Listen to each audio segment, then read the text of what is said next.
Hello, everyone. I'm Scott Kaiserneko Frerix, Uh, I'm Lanny. and if you've seen the title of this video, you probably know what this is all about, so I won't beat around the bush. Dragon Ball Z Abridged is over. As of episode 60, we really just wanted to take some time to talk about the reasoning behind us choosing to end it here and what it has meant to us, not only as individuals, but as a larger group as a whole, and furthermore, what Team 4 Star is going to be without DBZA. I think we'd be remiss not to acknowledge what this show has meant to us since its very beginning. It has helped make us what we are today, but it has also helped make us who we are.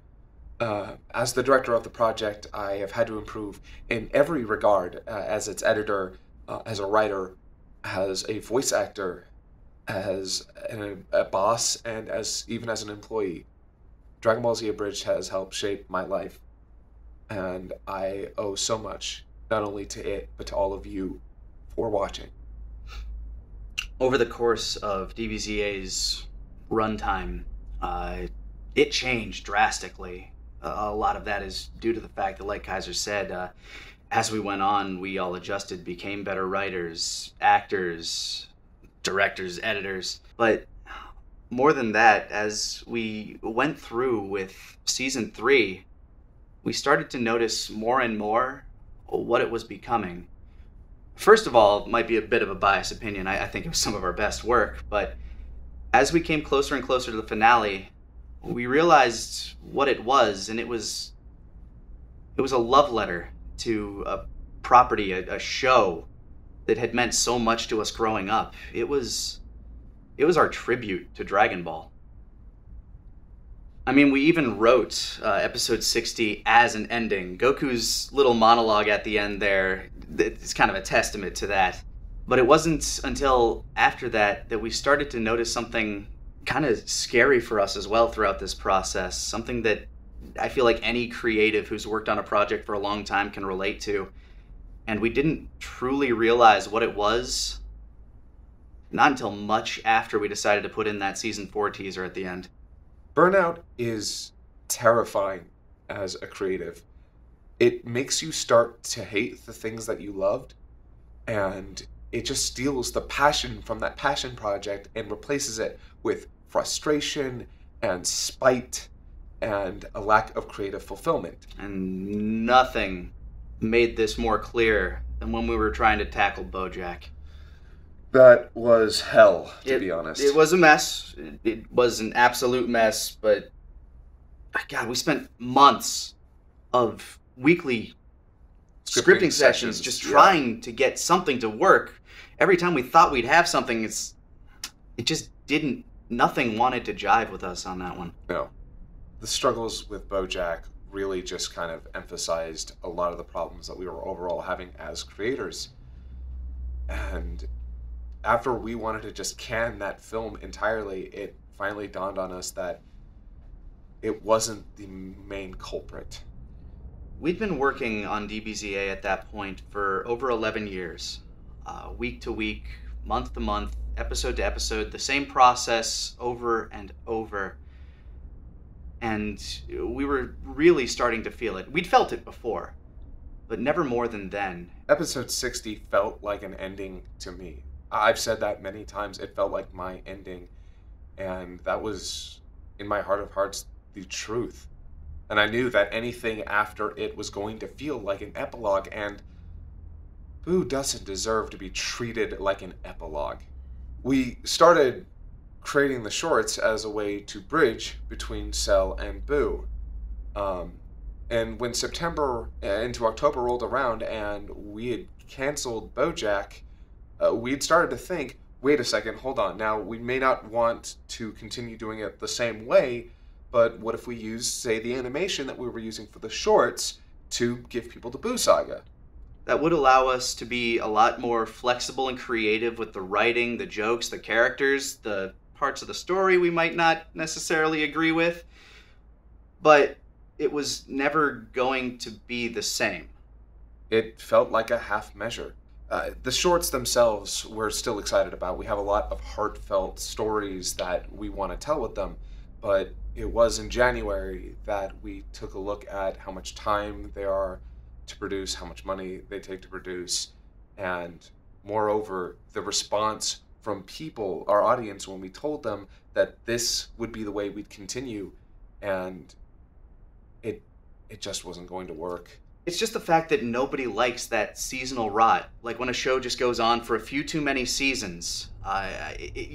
Everybody knows that it's not the same as it was when it hit its apex. Dexter's a good example. Nobody likes the last season of Scrubs, and I will be damned if I ever last season of Scrubs DBZA.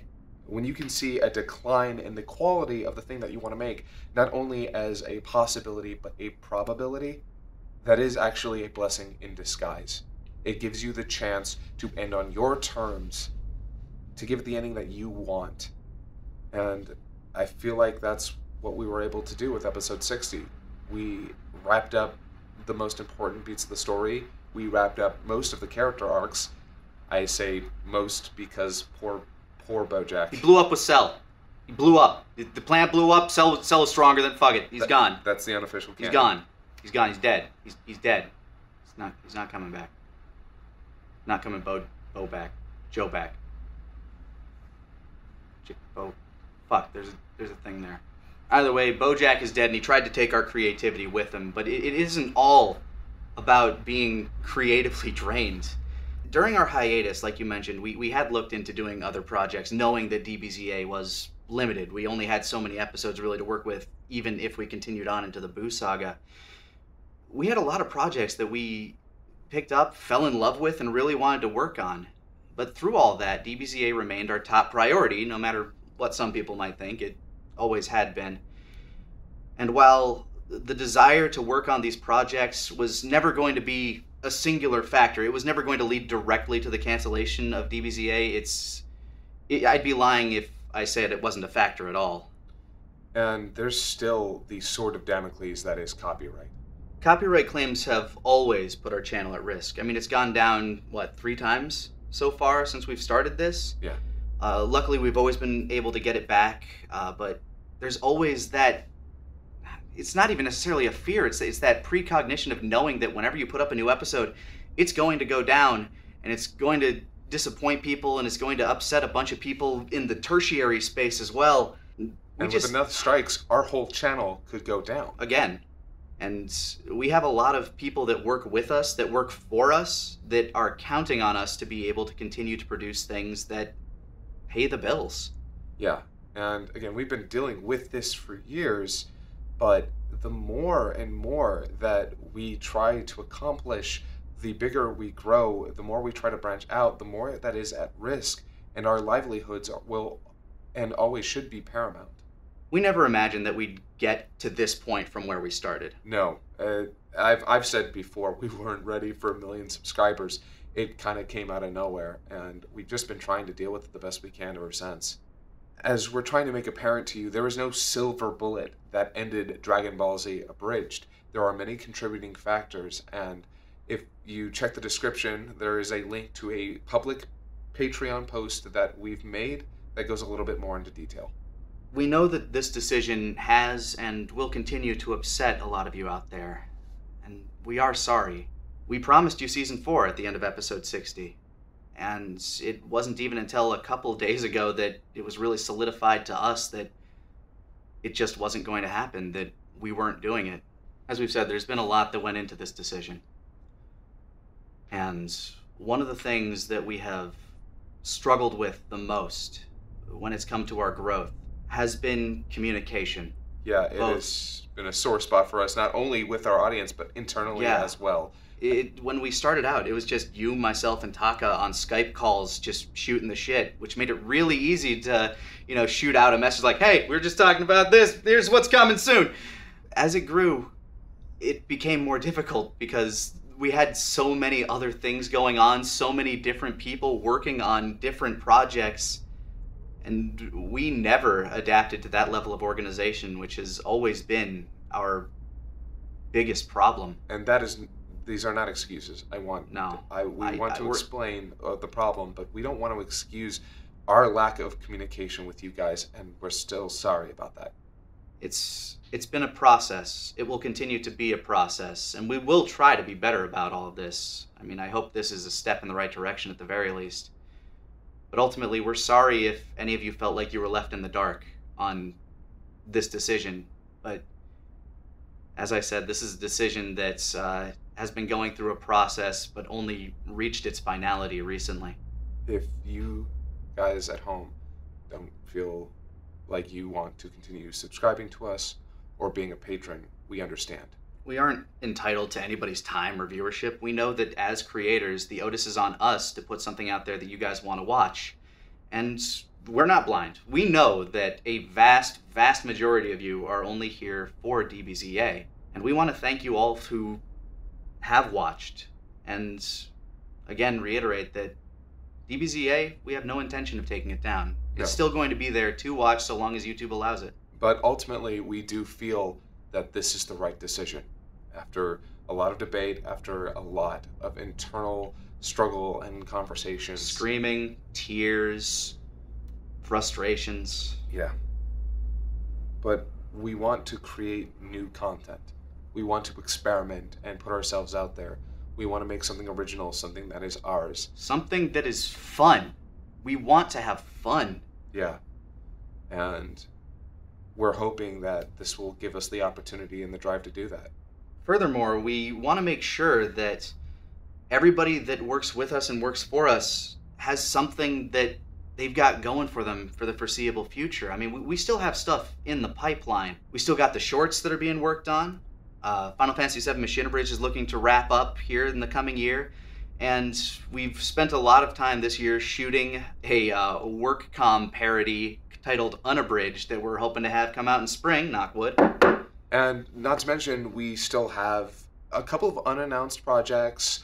X Minutes is still in production, and we're experimenting all of the time. There are a lot of things that we haven't been able to show yet that we're still excited about.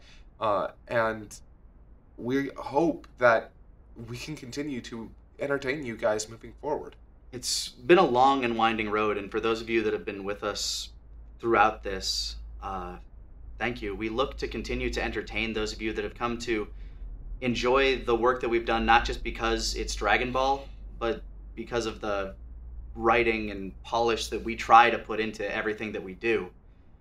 For those of you that want to stick around and check it out, thank you so much, and we know that's not going to be all of you. But for all of you that have been watching, you just know that you've made our lives amazing. Yeah. To every single person who has watched Dragon Ball Z Abridged the last 12 years, thank you. Thank you very much. You've allowed us to entertain you, and that means more than anything. You've made it possible for us to meet so many amazing people, to travel the world, going to conventions, to meet a lot of you.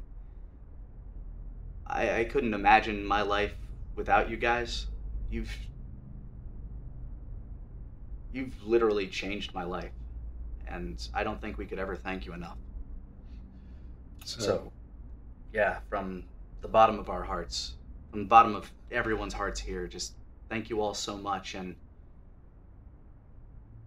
you've made these past 12 years amazing, and we hope to continue to provide that level of entertainment for many more years. Thank you.